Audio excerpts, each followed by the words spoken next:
Experience of this capstone has allowed me the understanding of how Piaget has really connected with the top down and the bottom up of instruction. Piaget's cognitive development has laid the foundation for understanding how students are developing through all stages of their life, from their birth to adulthood. And this also allows educators to understand what process their students are in through the cognitive development stage. Are they in the bottom up instruction, which is usually about the sensory motor or the pre-operational period, or are they at the top down, which is about that concrete or that formal operational period?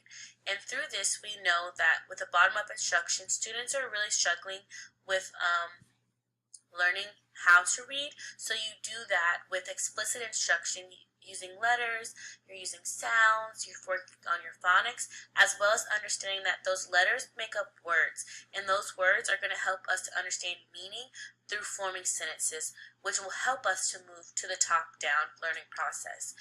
With the top-down instruction, this is a continuum. During this process, students are continuing to build on skills that they've already learned. So, for example, students might understand that before they even open a text, they have to make a prediction. And as they make a prediction, they're making a prediction on the title, maybe something that's happened on a page, maybe a picture that they see in their book. And then from that, they kind of make a prior knowledge connection and say, hey, I've had the same experience that happened to me before. I see that there's a dog and the boy has a bone. So I understand that this is probably the owner or probably someone who's playing with the dog. So students are able to connect those prior knowledge skills in their text. Next, students are starting to begin to make sense of their text through comprehension in the top-down instruction. Students in the bottom-up instruction really need a lot of explicit instruction to help drive their learning experience, as opposed to the top-down instruction, which is a lot more implicit. The students are actually kind of really trying to make meaning on their own, and they have those skills to actually make meaning on their own. Through the Piaget cognitive development, like I said, it does lay the foundation down, but through this experience, you get the opportunity to learn more about your children. What stage are they at in their learning process, and how can you get them from the bottom up to the top down? What are they missing in the bottom up that's not helping them in their top down?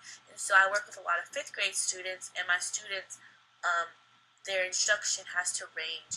So understanding the cognitive development as well as the bottom-up instruction and the top-down instruction has really helped me to drive my own personal instruction on where are my kids currently and how should I be grouping my kids, because skills might not work with someone who doesn't have those bottom-up foundational skills and who's still kind of forming in that sensory motor skill, or they might be in that pre-operational period in their lives. But I've got to help them to understand the print concept maybe, and then help them to understand that these letters make words and these words make sentences. So this overall experience has allowed me to have a better understanding of how to group my kids, as well as how to help my struggling students, as well as my gifted students and my English language learners, because they all need different things, but it helps me understand which part of the learning process they're in.